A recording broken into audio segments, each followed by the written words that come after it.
Good afternoon, friends. I welcome you to this press conference on the Prime Minister of Singapore's ongoing visit to India. We have with us Secretary East Sri P. Kumaran to take us over all that has happened on this visit of the Prime Minister of Singapore. We are also joined by Additional Secretary South in the Ministry of External Affairs, Sri Prasant Agarwal, as also our High Commissioner in Singapore, Sri Shilpak Ambule, Dr. Shilpak Ambule. With that, I hand over the floor to Secretary East. Sir, over to you. Thank you, Ranveer. Thank you very much, dear friends. Good evening to you. A warm welcome to all of you. This is the first visit of Prime Minister Wong to India in his current position as Prime Minister. He'd earlier come when he was Deputy Prime Minister. The visit, as you know, commenced on 2nd of September and will go on till tonight when he will be returning to Singapore. Singapore is an important partner for us. The two countries share a long-standing friendship and a strong, multifaceted bilateral partnership marked by mutual understanding. This is a significant visit as it coincides with the 60th anniversary of diplomatic relations between India and Singapore, which were established soon after Singapore's independence in 1965. In fact, India was among the first countries to formalize diplomatic ties with Singapore. The visit is also special as it marks a year of Prime Minister Modi's successful visit to Singapore on 4-5 September 2024. Prime Minister Wong is accompanied by his spouse, Mrs. Wong, and a high-level delegation comprising 3 ministers and senior officials. On his arrival in Delhi, Prime Minister Wong visited Rajghat, where he paid his respects to Mahatma Gandhi.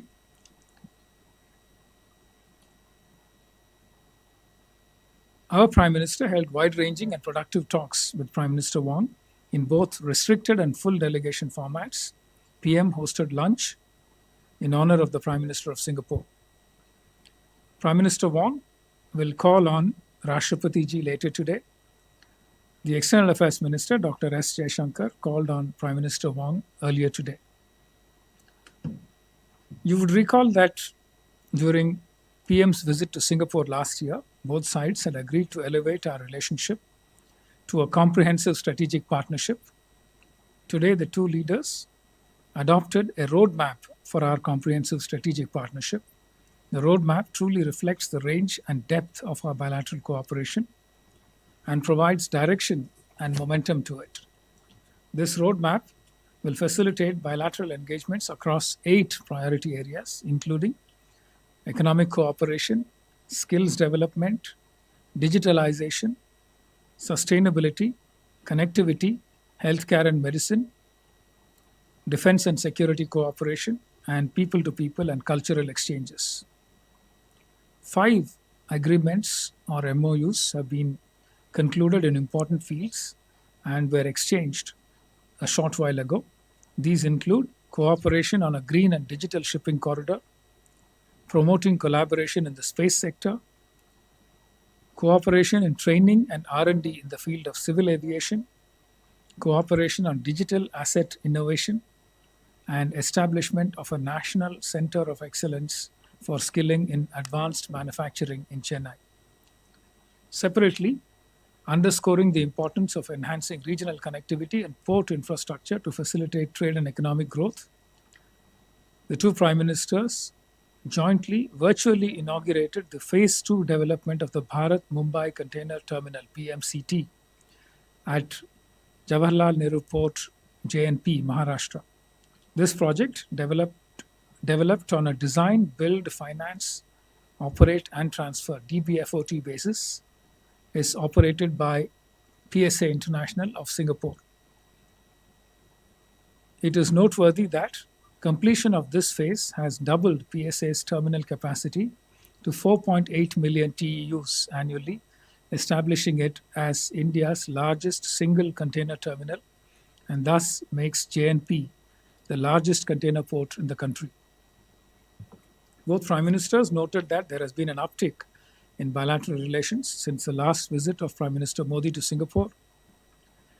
We hosted the President of Singapore, His Excellency Tharman Shanmugaratnam, for a state visit in January this year, as you would recall. Several union ministers and chief ministers from various states of India have also visited Singapore in recent months and years. We also hosted several Singaporean ministers, the latest being for the one-of-a-kind bilateral mechanism of the India-Singapore Ministerial Roundtable. The third round of ISMR, the Ministerial Roundtable, was held just about 20 days ago, when 10 ministers from both sides held detailed discussions on the 6 pillars identified.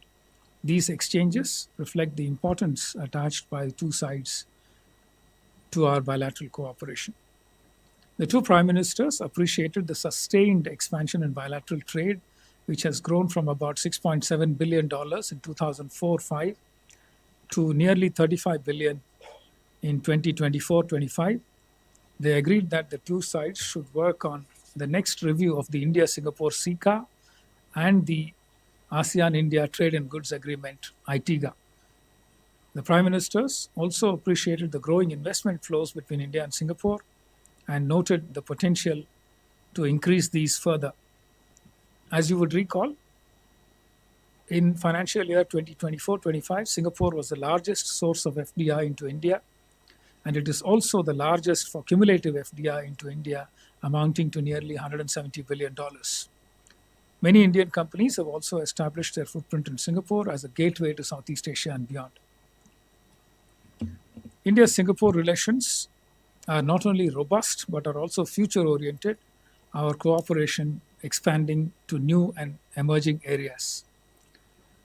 The two prime ministers expressed satisfaction on progress made in new areas such as semiconductors, green economy, including green shipping, skill development, digitalization, space, next generation industrial parks, etc.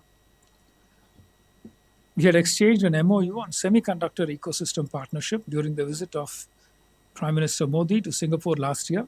Under this MOU, we have set up a bilateral semiconductor policy dialogue, and both sides are working on investments, business-to-business connect, skilling, and R&D to promote the semiconductor ecosystem in India, thus making it a very promising area of cooperation in the coming years.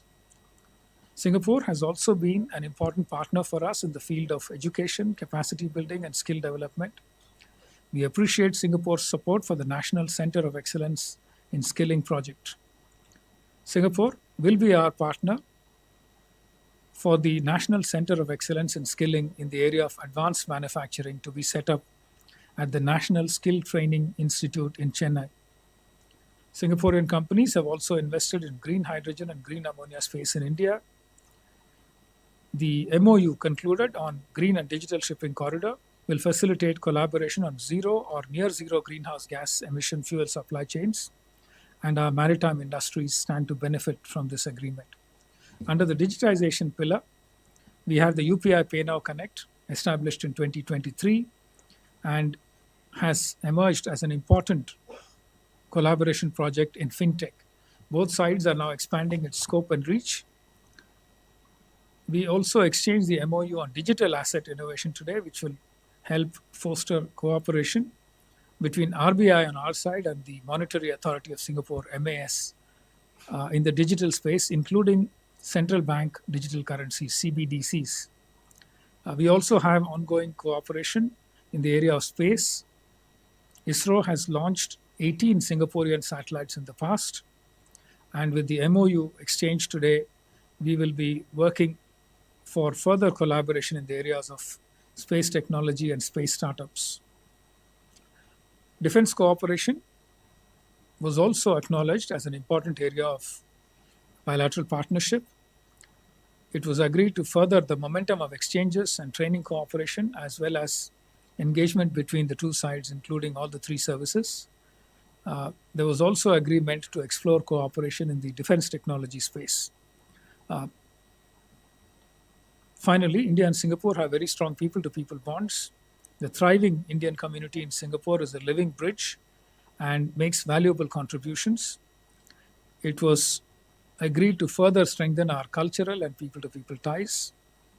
The two prime ministers also discussed India's relations with ASEAN, and Singapore has always been an important partner in India's Act East policy. So this is basically what I had for my opening remarks. We are happy to take any questions. Thank you very much. Okay, the floor is open now. So, questions? You go here first with Keshav. Thank you. Keshav Padmanabhan from The Print. And so I just wanted to ask, with Singapore being one of the largest funders of FDI in India over the last, say, 25 years, have they announced or spoke about any targets that annually they want to increase in terms of investment in India? And the larger context to this is with Japan recently saying they want to double their investment and Singapore seemingly bullish. What does that say when we talk about the larger context of tariffs and the global geopolitics when it comes to Indian businesses? And if you would permit me another question, the joint statement had something on the patrolling across the Malacca Straits that India is interested in. And this is something that the two sides want to work on with defense and security engagement. Could you give us a sense of what really was discussed with regards to this specific proposal as well? Thank you. Siddhant. Hi, sir. Siddhant from Vion. Was there any discussion on Donald Trump's tariff, a concern for both countries? Any specific conversation on that part? And also, secondly, the Prime Minister mentioned about cooperation in civil nuclear domain. What kind of cooperation are we looking at? Manas. This is Manas from PTI, Press Trust of India. Just wanted to check with you, was there any discussion about a proposal to export solar energy from India to Singapore via kind of underwater cable that could be used for data connectivity also? And also on the nuclear thing, are we looking at SMRs for nuclear cooperation between the two countries? Thank you. Yeshi. This is Yeshi Seli from Business India. I'd like to know more about this cooperation between GIFT City and Singapore, and also what are the talks that focused around aviation? We have a question there, yes. Hi, sir. This is Vishu from ANI. You mentioned about the defense corporation. Can you give us some more detail? What kind of cooperation are we planning with Singapore? Are they interested in buying Indian weaponry or something? So we have enough questions for you to answer. All right, thank you. Let me start with FDI. Singapore has been a very important partner for FDI over many, many years. In fact, over the last 7 years or so, Singapore has been the largest FDI investor in India, averaging about $15 billion a year. In fact, the cumulative FDI from Singapore since the time we started keeping figures in around 2000 works out to about $170 billion. So clearly, there is a lot of interest. But given that the growth story of India is intact, the fact that there are multiple opportunities coming up, the fact that there are uncertainties globally, Singapore continues to see India as a place where significant growth is possible and their returns will continue to be good. And therefore, they are looking at investing increasingly in India in the coming years too, in line with the trend that we have seen over the last 2 decades or so. But there is no specific target set by the two sides. Overall, the scene is bullish, but we haven't set any targets. Malacca Straits Patrol, this is something that is part of the regular patrolling that is undertaken by the 4 countries that are part of the Malacca Straits interface, Malaysia, Indonesia, Thailand, and Singapore. They conduct a regular patrol. And we have been asking, given that the Andaman Sea is next to the Malacca Straits, we have been asking to participate in that. There are ongoing discussions. We still don't have any conclusion on that. The expectation is that there will be some kind of coordination to ensure that there is synergy among the current members of the Malacca Straits Patrol and India as a contiguous state which is next to the Malacca Straits. On Trump tariffs, there was no discussion. except for the broad global uncertainty and the need for all of us to try and diversify our trade relationships, our investment relationships, and to explore as many preferential trade agreements or free trade agreements as possible to try and diversify our supply chains and make them more resilient. So broadly, that was the kind of discussions that were held on this issue. Civil nuclear cooperation. Yes, there is broad agreement that this is a potential area of cooperation, including new and emerging technologies such as SMR, small modular reactors. It's still very early. There was only a preliminary discussion. It was agreed that teams would be formed on both sides to try and take this discussion forward. So we look forward to more details as and when the two teams engage. Solar energy exports, and you mentioned an underwater cable. Yes, there is a broad suggestion that something like that can be done, but there was no specific discussion on that this time. But during the India-Singapore Ministerial Roundtable held about 20 odd days ago, there was a suggestion that India could consider joining the ASEAN electricity grid. So there is a potential for cooperation there, and we will be taking the discussions forward. Defense cooperation, it's still a work in progress. There are a number of elements, including joint exercises, training, capacity building, defense industrial dialogue, defense policy dialogue, participation in each other's seminars, etc. As part of defense industry cooperation, we do talk about possibilities for co-development, co-production, developing technologies, etc. together, and possibly sharing the outputs of any such collaboration. But nothing specific yet. So this is still work in progress. Anything else? Civil aviation, yes. There are multiple elements that go into civil aviation cooperation, including increasing connectivity, number of flights, destinations, etc. There is also a suggestion that MRO, maintenance, repair, and overhauling, is a major area of collaboration. Singapore has very good experience and expertise in the area of MRO. And therefore, it is a very promising area for us to collaborate.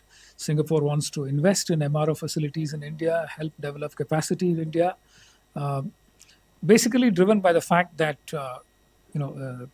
it's a very vast business that is generated for them. SIA Engineering is the company in Singapore. They want to partner with the Tatas, since Singapore Airlines is invested in Tatas to the extent of in Air India to the extent of 25%.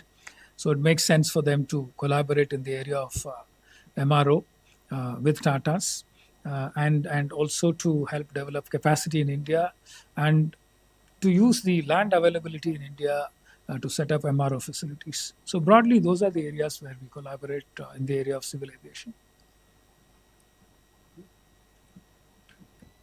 Okay, Sudhi, please. Sir, Shruti Ranjan from Bloomberg. So on the semiconductors thing, if you could give us an understanding what exactly, what was decided today, and therefore going forward, are we looking at investments? Are we looking at design help? What are we looking at? Kalol?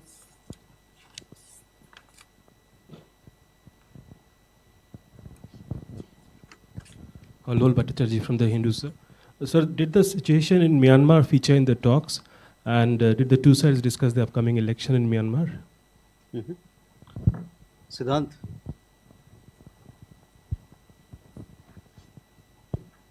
Hi, sir. I'm Siddhant from CNN News 18. Sir, joint statement mentions the third review of CECA and substantial review of ASEAN-India Trade in Goods Agreement.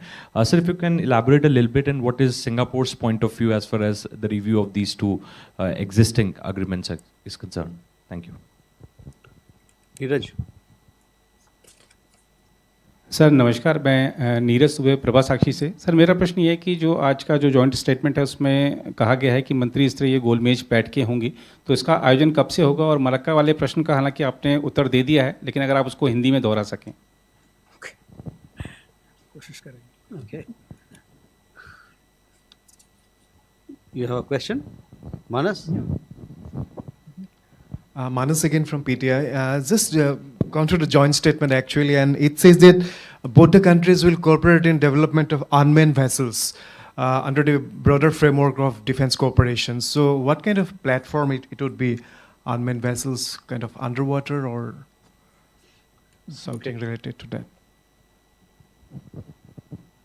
Neeraj आपका सवाल है, बोलिए। Sir Neeraj हूँ news 18 India से। Joint statement में food security को लेकर cooperation बढ़ाने की बात की गई है, उसके मायने क्या है? क्योंकि तीसरे देश का भी जिक्र किया गया उसमें।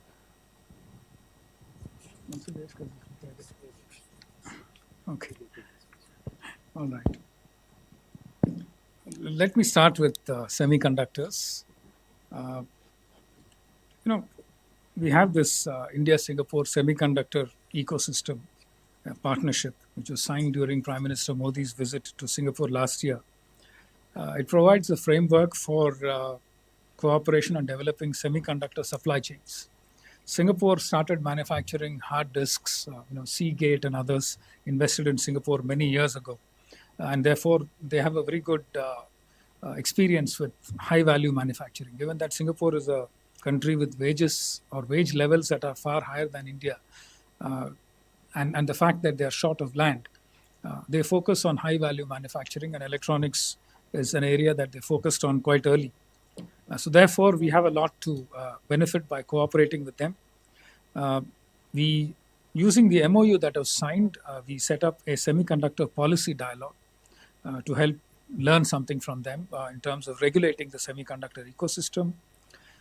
We are also collaborating with them, and work has already started on it for semiconductor R&D and skilling. We need to develop a skilling ecosystem so that our youngsters are trained to be able to respond to industry needs when it comes to semiconductor investments and facilities that are set up.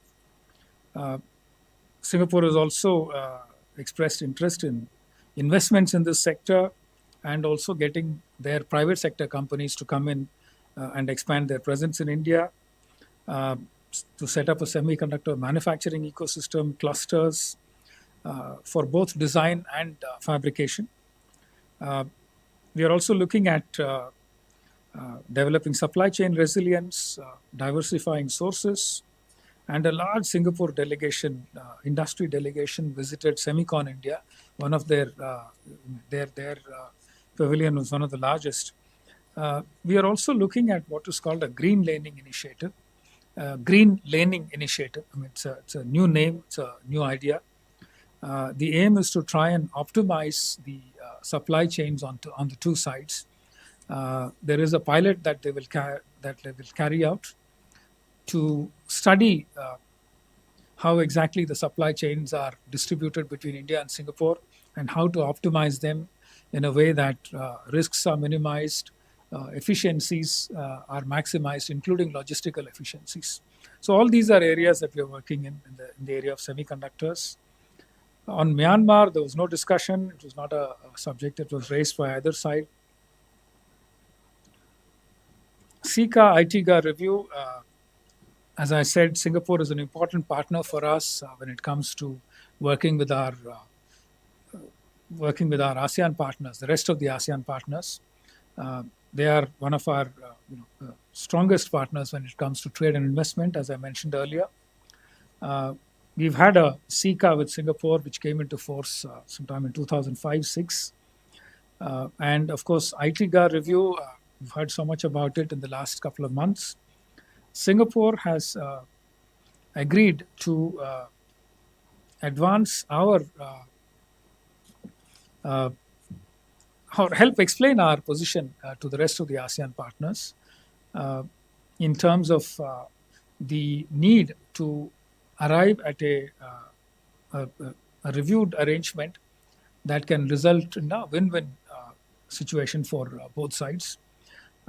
The broad grievance on our side is that the trade deficit on our side has increased since the time the ITGA was signed, and that we should try and tweak the arrangements in such a way that we come to a more balanced trade situation. There are a few suggestions made by the Department of Commerce. I will not go into the details, but these are matters of negotiation, and we hope to arrive at a more balanced solution to this. Food security is an area of interest for Singapore. So there's no serious agriculture in Singapore. It depends entirely on imports for all its food needs, and therefore India comes across as a useful partner for food security. It is one of the pillars under sustainability for the India-Singapore Ministerial Roundtable, and there are discussions ongoing about what can be done to produce food safely and in a reliable manner, and how to take care of market access issues for our food products in Singapore and in the rest of ASEAN in general. Unmanned vessels is again a new area identified for collaboration. We don't have much details. It could include unmanned surface vessels, possibly even underwater vessels. It's still too early to go into the details on that. But clearly, new and emerging defense technologies are areas of interest. Singapore has a strong R&D ecosystem. There are a number of specialized agencies like A-STAR that promote R&D initiatives in Singapore. So the broad aim will be to try and connect the two startup ecosystems, undertake joint R&D projects in such a way that technologies of interest can be promoted.